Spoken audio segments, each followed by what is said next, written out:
नमस्कार दोस्तों, आज है 11 अगस्त। कुछ जगह आज रक्षाबंधन मनाया जा रहा है, कुछ जगह पर बनाया जाएगा कल 12 अगस्त को। तो सभी को मेरी तरफ से रक्षाबंधन की शुभकामनाएं। ये आज का जो वीडियो है ये है पंडित दीनदयाल उपाध्याय राज्य कर्मचारी कैशलेस चिकित्सा योजना, इसके ऊपर बेस्ड है। तो कैशलेस का मतलब आप जानते हैं, बिना कैश दिए और चिकित्सा का सुविधा मिलना। इसके बेनिफिट्स मैं आपको बताता हूं। और इससे पहले जब तक ये कैशलेस कार्ड बन करके आपके हाथ में नहीं आ जाता, तब तक पहले वाली स्कीम चलती रहेगी। पहले वाली स्कीम की वीडियो का लिंक मैं डिस्क्रिप्शन में दे दूंगा। उसका फॉर्म आता है, जो भी आपका हॉस्पिटल से इलाज हुआ है, एडमिट होके हुआ है या नॉन एडमिट होके हुआ है, दोनों का प्रोसीजर है। फॉर्म ए बी है, पूरा वीडियो का डिटेल मिल जाएगा। फॉर्म कचहरी में मिलता है, मेडिकल रिइंबर्समेंट हो जाता है 3 महीने से 1 साल के बीच में। ठीक है, तो इसमें फैसिलिटी देख लेते हैं। इस वाली स्कीम में, ये उत्तर प्रदेश की स्कीम है, सारे सरकारी कर्मचारी और रिटायर्ड कर्मचारी लाभान्वित होंगे और उनके आश्रित। प्राइवेट हॉस्पिटल में फैमिली का जो मतलब है वो अभी बताऊंगा मैं वीडियो में। पर फैमिली पर एनम 5 लाख की फैसिलिटी रहेगी इस कार्ड से, जो इस कार्ड में खुद एम्प्लॉय रहेगा और उसके बेनिफिशियरी रहेंगे। अब यहाँ फैमिली लिखा गया, मतलब पर हेड नहीं मिलेगी। एक फैमिली को 1 साल में 5 लाख का मेडिकल है, मतलब उसमें एक बंदा अगर 5 लाख लेगा तो फिर वो नेक्स्ट ईयर का इंतजार करे अगर किसी दूसरे बंदों पे इलाज कराना। अगर सारे अलग अलग करके 1,50,000 ऐसे करके आ रहे हैं तो पूरी फैमिली 5 लाख तक का बेनिफिट ले सकते हैं 1 साल में। आयुष्मान एम्पैनल्ड जो भी हॉस्पिटल है प्राइवेट, और वो लिस्ट भी है संबद्ध जो हॉस्पिटल है, उन सब में आपको ये सुविधा दी जाएगी। गवर्नमेंट हॉस्पिटल में कोई फाइनेंशियल लिमिट नहीं है, कितना ही 1 करोड़ का इलाज है चाहे 10 करोड़ का इलाज है, गवर्नमेंट हॉस्पिटल में जो ये कार्ड वाले होंगे उन्हें बिना कैश दिए ये सुविधा मिलेगी। इसमें आपके डॉक्टर की फीस भी इंक्लूड है, जो ट्रीटमेंट होगा वो भी इंक्लूड है, और इमरजेंसी केस में जो एम्बुलेंस आपकी जाने आने का रहेगा, अगर वो उचित समझेंगे कि एम्बुलेंस का कारण बिल्कुल निर्धारित था कि बिना एम्बुलेंस के मरीज को पोर्ट किया ही नहीं जा सकता था, तभी एम्बुलेंस का खर्चा उसमें इंक्लूड होगा, वरना ये आपको वहन करना पड़ेगा अगर मरीज ले जाने लायक है और आप एम्बुलेंस से ले जा रहे हैं। वीडियो में आगे बढ़ने से पहले मैं बता दूं, अगर मेरे से कोई मिस्टेक हो तो मैं जियो से पढ़ के सारा कुछ बोल रहा हूँ, फिर भी इंसान गलतियों का पुतला होता है, तो आप गुंजाइश रखना छोटे भाई को माफ करने की। माफ ना कर सके तो जो मन में आ रहा हो उसके लिए मैं कमेंट बॉक्स खुला रखूंगा। उत्तर प्रदेश के सभी राज्य कर्मचारी ये देख लें कि परिवार का तात्पर्य क्या रहेगा। परिवार में आएगा एम्प्लॉय खुद जो जॉब कर रहा है, मेल हो या फीमेल, फिर उसका पति या पत्नी, और माता पिता, बच्चे, अविवाहित तलाकशुदा परित्यक्त पुत्री, अविवाहित तलाकशुदा परित्यक्त बहनें, अवयस्क भाई और सौतेली माता। ये आपके डिपेंडेंट में काउंट होंगे। आप और आपके डिपेंडेंट मतलब परिवार ये कहलाया जाएगा। तो मैंने प्राइवेट में बताया, एक परिवार में टोटल आपको 1 साल में 5 लाख तक का कैशलेस इलाज मिलेगा। ये हर एक को अलग अलग 5-5 लाख का नहीं है, पूरे परिवार, ये जियो में मेंशन है। ठीक है, और आपका आश्रित कब कहलाया जाएगा? अगर उसकी मासिक आय, ये हो गया मासिक आय सभी स्रोतों से 3500 रुपये या इससे कम है।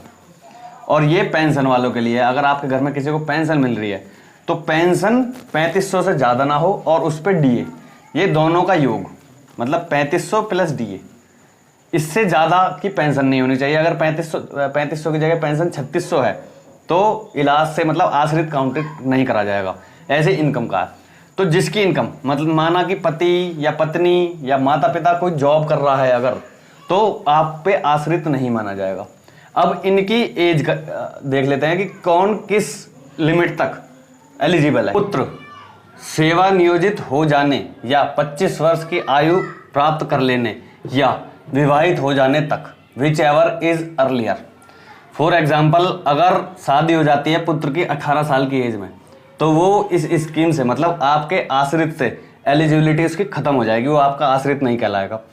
25 वर्ष की एज से बाद में अगर 25 वर्ष की एज पूरी कर लेता है तो आश्रित नहीं कहलाएगा। और अगर उसकी जॉब लग जाती है 22 साल की उम्र में या 18 साल की उम्र में जॉब लग जाती है तो आपका आश्रित नहीं कहलाएगा।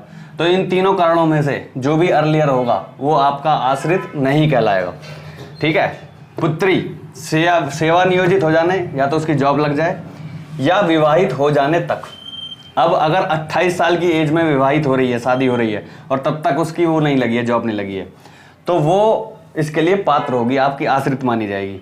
अगर उसकी 22 साल की उम्र में जॉब लग जाती है तो आश्रित नहीं मानी जाएगी, या विवाह हो जाता, तो इसमें एज नहीं बताया है लड़की के मामले में। 2 कंडीशन है, या तो जॉब लग जाए या विवाहित हो जाए, वो किसी भी एज में जाके लगे, ठीक है। फिर थर्ड है पुत्र अगर है मानसिक या शारीरिक स्थायी निःशक्तता, अगर मानसिक या शारीरिक कोई स्थायी निःशक्तता है पुत्र को, तो जीवन पर्यंत पूरे जीवन उसको आश्रित माना जाएगा। फिर है तलाकशुदा पति से परित्याजित विधवा आश्रित पुत्रियां और अविवाहित तलाकशुदा पति से परित्याजित विधवा आश्रित बहनें।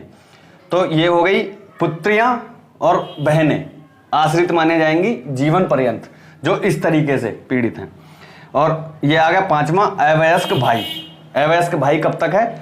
जब तक वो वयस्कता प्राप्त ना कर ले तब तक आपका आश्रित माना जाएगा।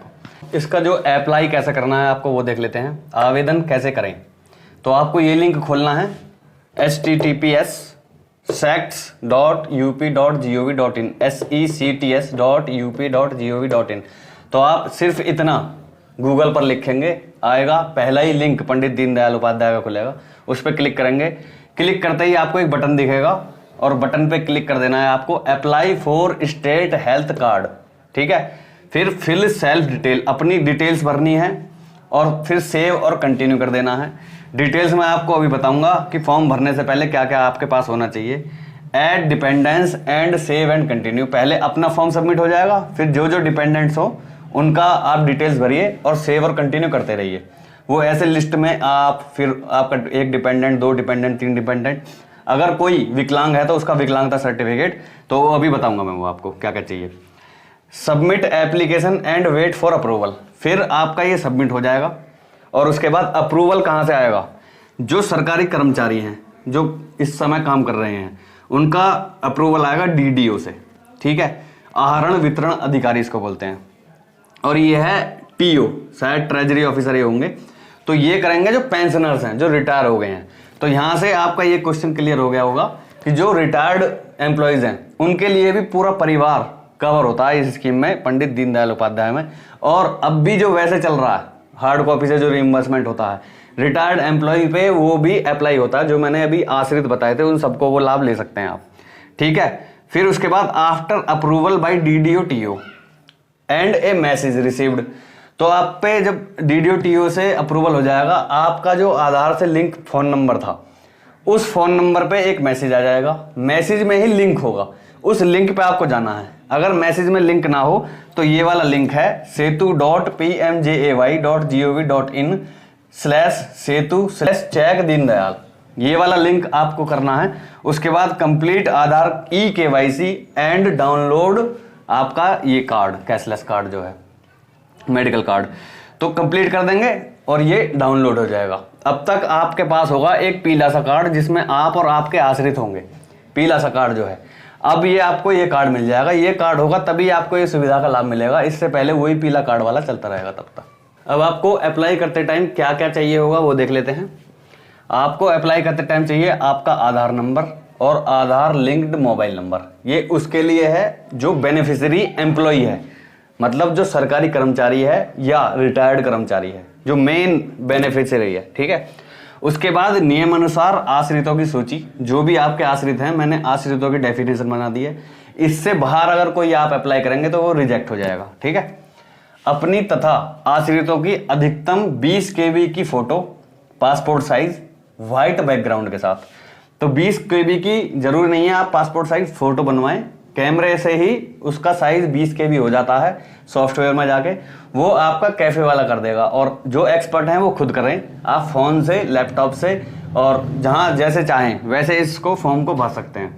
तो कैफे वाला ऑटोमेटिक इसको कर देगा। सबके आपके पास व्हाट्सएप से सब अपने फोन से, कैमरे से सबके फोटो ले लें आप, और आप जाके उसको दिखा दें। जो कैफे वाला है वो अपने आप इसको 20 KB की साइज में कर देगा।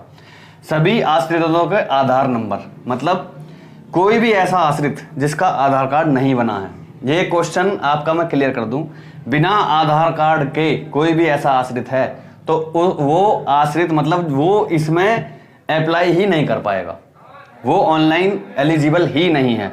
तो आधार नंबर होना बहुत जरूरी है। आधार लिंक्ड मोबाइल नंबर सिर्फ उसका चाहिए जो मेन एम्प्लॉई है, आइदर वर्किंग और रिटायर्ड। बाकी जो आश्रित हैं उनका सिर्फ आधार नंबर चाहिए, लिंक्ड मोबाइल नंबर हो या ना हो डजेंट मैटर। निःशक्तता प्रमाण पत्र, अगर कोई ऐसा पुत्र या पुत्री है, पुत्री का तो खैर केस ही अलग है, पुत्र है जो मतलब परमानेंट स्थायी निःशक्तता के साथ है, तो उसका प्रमाण पत्र आपके पास होना चाहिए फॉर्म भरते टाइम। 7th पे बैंड के हिसाब से आप अपना वो भरेंगे, आपका पेमेंट क्या चल रहा है। जो कर्मचारी हैं, जो पेंशनर हैं, वो लास्ट पेमेंट भरेंगे, जो लास्ट उनको पेमेंट मिला था रिटायर होते टाइम।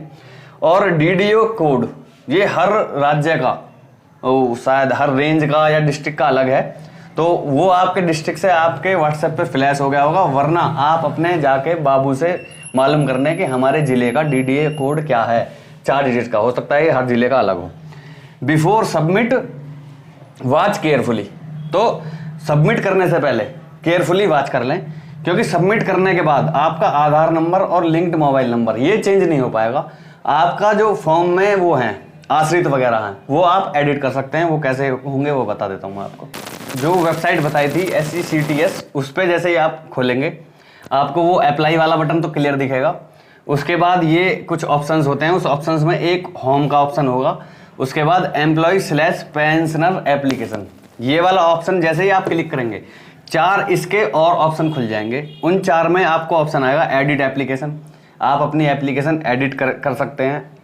एडिट डिपेंडेंस, आपको अगर कोई डिपेंडेंट की डिटेल्स हैं वो एडिट करनी है तो एडिट कर सकते हैं। और कोई एक्स्ट्रा डिपेंडेंट, जैसे बाद में अगर सबमिट हो गई है, आपका कार्ड वगैरह बन गया है, जैसे आपकी शादी नहीं हुई है तो आने वाले समय में वाइफ बनेगी, बच्चे नहीं आने वाले समय में बच्चे बनेंगे डिपेंडेंट, तो आप उनको ऐड कर सकते हैं और इस कार्ड को अपग्रेड करा सकते हैं। डाउनलोड एप्लीकेशन, जैसे आप मौके पे वो फॉर्म भरेंगे उसका जो प्रिंट आउट है वो आपका बाहर निकल जाएगा। उसके बाद ये आप सुरक्षित रख सकते हैं अपने रिकॉर्ड्स के लिए। और चेक एप्लीकेशन स्टेटस, एप्लीकेशन जब सबमिट हो जाएगी वो अप्रूवल के लिए पड़ी रहेगी, तो उसका स्टेटस आता रहेगा। जैसे ही आप बार बार डिटेल डालेंगे, आधार कार्ड और कैप्चा, तो तुरंत वो फॉर्म खुल जाएगा। फॉर्म में दिखाया जाएगा आपका नाम और डीडीओ कोड, ये कहाँ आपकी पोस्टिंग है, तो आप वो डाल देंगे। उसमें नीचे दिखाएगा अप्रूवल या वेट फॉर अप्रूवल ऐसे करके, या नॉट अप्रूव्ड ऐसे करके स्टेटस एप्लीकेशन का आप चेक कर सकते हैं।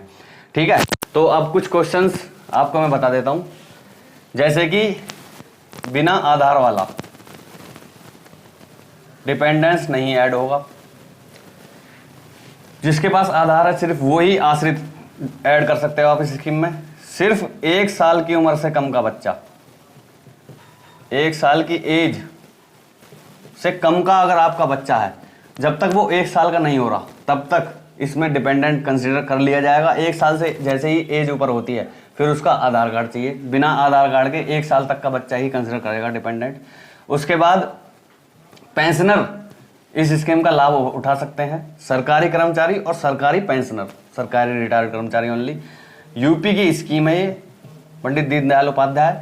और स्टेट के बाहर अगर कोई जाके निवास करने लगा है तो उसका प्रोफॉर्मा अभी अपडेट नहीं हुआ है, उसको भी इस स्कीम का लाभ मिलेगा। स्टेट के बाहर निवास करता है तो उसका प्रोफॉर्मा जल्दी आ जाएगा, वो भी इस स्कीम के अंदर लाभ का पात्र है। अब अगर आपका कोई भी सवाल है जो इससे छूट गया है, वीडियो का दूसरी का लिंक डिस्क्रिप्शन में है, जो अभी करंट में मेडिकल रीइंबर्समेंट का प्रोसीजर है, ठीक है, वो डिस्क्रिप्शन में लिंक मैं डाल दूंगा मेरी वीडियो का। बाकी कैशलेस में लेके पंडित दीनदयाल उपाध्याय राज्य कर्मचारी कैशलेस चिकित्सा योजना से रिलेटेड अगर कोई क्वेश्चन है तो 7-8 दिन में क्वेश्चन इकट्ठे हो जाएंगे और उन क्वेश्चंस के बेस पे नेक्स्ट वीडियो आपकी बना दी जाएगी। तो आपसे जो मेरे को चाहिए वो इतना चाहिए, फ्री में अगर आप किसी की सेवा करना चाहते हो, पैसे से करने का शायद हमारा इतना वजूद है, किसी का नहीं है, लेकिन अगर फ्री में सेवा करना चाहते हो तो आप जिसकी चिंता करते हैं, जिसको ये स्कीम की डिटेल्स शेयर करना चाहते हैं, अगर आपको ये वीडियो से हेल्प मिली हो तो उस आदमी तक आप ये वीडियो पहुंचा दीजिए। दूसरा काम मैं आपसे चाहता हूं कि सीजन चल रहा है और आप सीजन को आपको नॉलेज ही है, अगर आप नौकरी कर रहे हैं, 2 पेड़ आपको लगाने हैं मेरे लिए, अपने लिए और इस समाज के लिए। तो ये लगभग ना के बराबर इसमें पैसा लगता है और ऐसी जगह पर लगाइए जहाँ पर आपके लिए बेनिफिटेड हो। तो पेड़ अपना और दूसरों का ऑटोमेटिक ही भला कर देता है। अगर पेड़ ना लगा सकें, जगह ना हो, तो गमला एटलीस्ट लगाइए, फूल का गमला या श्री तुलसा जी आप लगाइए। तो ये मेरी आपकी एक तरीके से मेरे लिए आप फीस दे देंगे इस सेवा की। आई होप कोई गलती पकड़ में आई है तो आप माफ़ कर देंगे। अगर माफ़ करने की इच्छा ना हो तो कमेंट बॉक्स खुला है, आप अपने विचार आज़ादी के साथ रख सकते हैं।